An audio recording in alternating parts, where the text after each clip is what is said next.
sarbamu. Sadaffaa mirgi amantii Islaamaa sarbamu.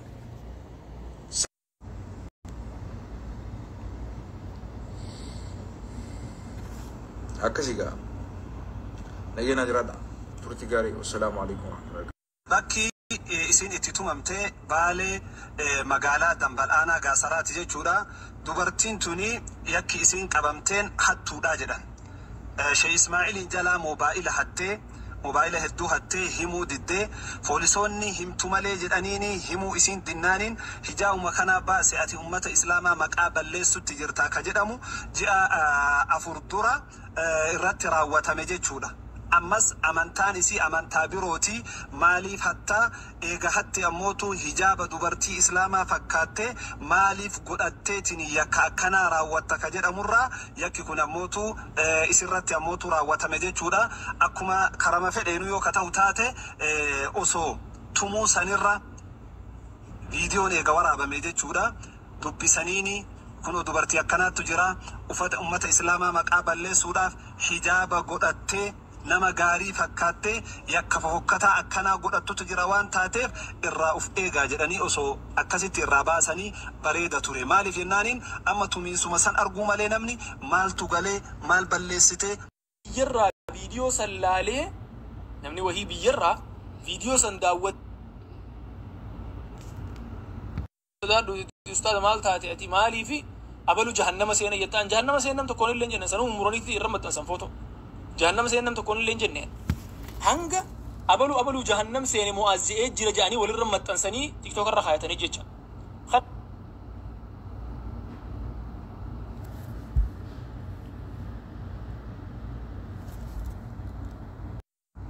qaamni waan kana hojjete kabajaa hijaaban eyne kabajaa intala dhalaadhan eyne seeran kabachiifne seeran gaafatamuudha qaba jecha dogongora wanti inni hojjete kun silkii abbaa feeteeti isaa fuutu seeran gaafatamuudha qaba wanni akkasitti mun jiru jecha ni balleessi ta'ee seeratti dhiyaattee seeran gaafatamte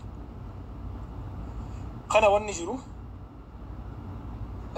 خنوما جنة إن صوت فمن الله وإن أخطأت فمن نفسي من الشيطان وآخر دعوانا أن الحمد لله رب العالمين وجن أتاكارو براخي سينون إنك أبنو يتشاو أمتا واقف فتا خنان دامو في بربادا أمتا كريستانا خنان دامو في بربادا إسني وجوان الرت واللو لي يا إبراسي ني مال جنة دركما وانا كسي نجيسون قبلو نتي قافا سنمو دبي بربادا لفتن لال يتنا منياتي نمنتوي نتوقو داف نمدو فمو لكي ساقل تنيد دي بفنا مالف جنان ربي قرآن خيستي ولمن انتصر بعد ظلمه فأولئك ما عليهم من سبيل ننجيمتي أبان إيغا تكنمني إسر الدانغا دبري بودا دانغا إرد دبر مسان إفر دي بيسي ديلين كابو وجه إفر دي بيفنا مالينوتي نما أولكي ساكارو أمو نما يائي قدو نما دبي نما بربادو لا نما كسيتي بتنوتي حواسن مسلمات بان حواس نجيات حواس نجي أنجرا تشاتوري واقفة وجه نجي أنجرا تشاتوري كريستان ولي نجي أنجرا تشاتوري أمانتين برازي لنا صرفته نجي أنجرا نوتي نما وجه يائي خيسان سينوتي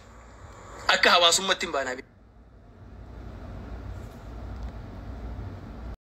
كوباو فتو موتوماتي نما سيرا سيخا بچيسو ديمو فكات وغاني ساغرو غافا قديم تيلالت أجندا برا في ديتي دي موتوما في حواسا ولتي بوسو رافغانا ما غلغل حجت خيرة الديبيني موتوما وان كان تركان في التعافر تجنة خانا مواني كبيتي غرتي دامو بربانو نوتي إمينو ياچسا جر دي مبيجي خينياتي ركو بيتين يتي ديما جرو ركو بيتين يرتي غيفا ما جرو نو ياچسا جرا بيتين اينيوتو اسيميدا اينيوتو على اسيتي اغامتا جرا ينيتي هلكني بوجاه ريبت دبا جرا نوتي اسيمو جر خندوفني أجندة دونفا في خنا خيس أوفتو بربادا دينum ما إساني موتوما فرت هابيو أكسام موتوما في حواسه ولتي بوسود أفدي ما جرا موتوما نسابيو تركام في برباد ساتي سرت عفرتو خنا ونو تجنو سير جرا وفا أولشني السلام عليكم ورحمة الله وبركاته هذا مكان ثاني بافتني سبب مبارك إنه والأبن يفجت الدوران وأنا ما تيمي بسبب غرغرسا درو جولي والله رتي مبارك mana kingi ahmad sene achi sene jennenu an arab se fa kana mato kotti ana usme da warana dimsi gorilla ne arab sa turef mak ahara kiya wa male ba fatanif achi an yammo wallo na kaloni ti karara galti jet achumarra ara jechu isa amma de melol amma de majiru kana kesatti wallahi guya da kasna manis nama qaba eden be ku gasti baradde yonin duga jirtu san ko familiyana takiti san gabbase gruppi sani ijaratani ummanni arsi lafarra dumu qaban jedan gadi base san taate male kabiran jiru jechu wannan miskina qabe gasti nama itti nama tuman gubbayu koreen beeku jalaan taa'u jechuudha. Garaan na dadhabee jalaa deemu hin danda'u. Garaan na bishaan asii galee miskiina gama isaanis miskiina gama siisis. Amma immoo erga ammootu dheengadda warri ammootu araara didanii baalagee gama isaanii dhiyeeffatuu dhabanii warra jedhuuf akka afarsaadha. Nama 1,200 irratti wanni ani yookaan ammoo na yaamanii araara san dhaquu dhabeef mammaaksa uummata keenyaa tokkotu jira. Arsee gurra eeggataa maqaa eeggataa maqaan baduurra mataan baduu wayyaa sakka qabaa beektan dhugaa rabbi dubbachuuf. Uummanni Wallollee Oromoo, uummanni Arsiillee Oromoo. Garuu ilma dhiiraa jalqaba isaanis safuu Oromoo cabsee ilma dhiiraa muka duubaan dukkaayanii kottu araaraminaan jechuun ana morma muranii narraa darbuu wayya wannan dheesseef sani. Tokkoffaa dhugaa irratti argamanii komii akkanaa kaasutu hurmaatamoo miskiina wanni araara dhufee wanni akkuma dhuta akkas hin jiru wannan dubbadhu hin jiru eegaa araara wanni jedhamu seera akkas jechuun araara dhufanii ila na dhagai hin dogoggorin araara dhufee ishii sambal dhageeffadhu gaafa sana gaafa dhufee komiisan kaase samballeessinee jirraata boodaa ittiin deebinu dhiifamoo naa godhaadhaan akkamitti dhiifama godhaan muyni hudduu keessana ta'a. Seera araaraa keessatti bar araaraaf dhuftee osoo araaramne dhiisuu danda'uun ni jira ture yoo haqa keen arganne yoo bakka barbaadu arganne. Gaskiisan gubbaa dhagai wallahi dhugaan sitti maan warri maa araara dhufuu dhabe jedhee natti aareef gaskiisan gubbaa. Maaliif dhabeeyta aarii miti akkasii miti wanna hordofuu qabdu waa lama. Takka bilchinaan deemuu qabda takka namummaan deemuu qabda bilchinnii fi namummaan maayinni seera keen eeggan imannaa keen gootu akka keen argatte haala wasaan akka keen arganne maaliif kana goota beekta ani uummata keenya hin beeka uummanni keenya takka sirra ciise taanaan sirraa ka'u dhagai sheekolee san jala deebii deebisuu hin dandeenyu dhugaan sitti maan odoo dhaqee gaskiisan gubbaa qoree unkaan mormii kaasuumi kana dhaabuuf kana dubbachaa jirraa dhugaa dubbachaa jirraa jedhee sirra ciise uummanni keenya.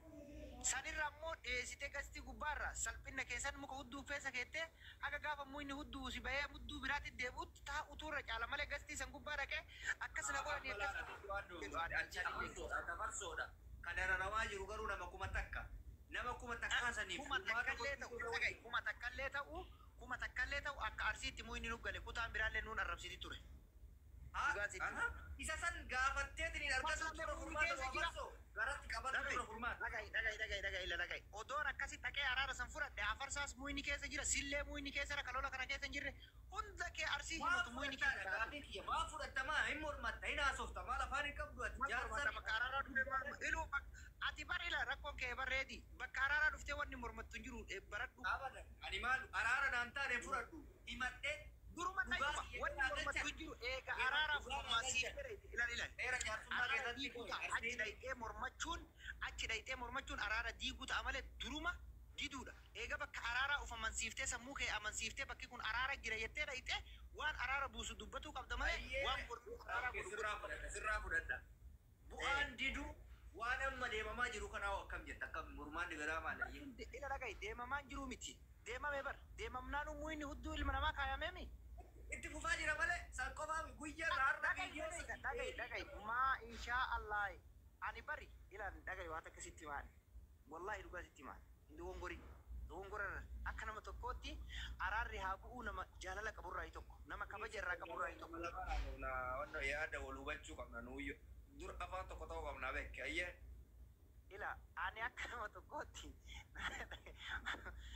tokkootti reedi dhagai warnaan amma ati biyya san jirtaa sitti fakkaatu danda'a.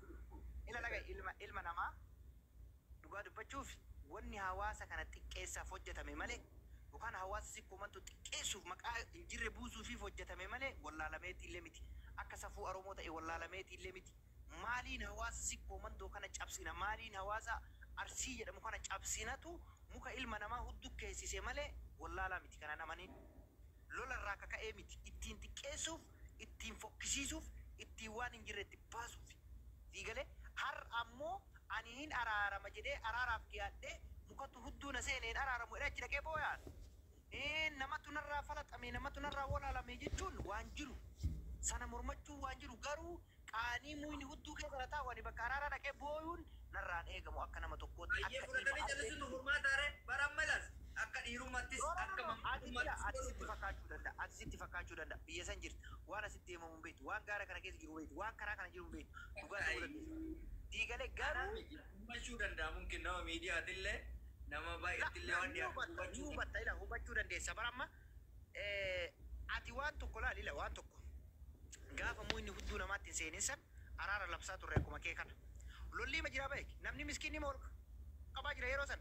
Akka afarsaatti anuu gabbayee waan kana nagaa buusa sheekoleen hadhateettee ilaaltu qeesiin hadhateettee ilaaltu jechaa turre jira kenna dhugaa yoo dubbanne haqa jirtu dubbadha odoo muuyni hudduu namaan seenin duratti lakkaa waan kana sheekoleen hadhateettanii ilaaltan harargeen hadhateettee ilaaltu jimmaan hadhateettee ilaaltu waan kana nagaa buusaa jechaa tureen odoon an kana booyuu araara dheessitee ijoolleen isaaniitis fuutee waan hin taane ijoolleen qorii waan nama hin goone qabdu jettee ijoolleen walloo mucaa huddutti mukaan fiidee jechuudha gaafa kana ilmuma namaa keessaa bahee jireenya ilma namaa keessaa jibbee sooshaal miidiyaas irraa bade dhugaan sitti maal maaliif jennaan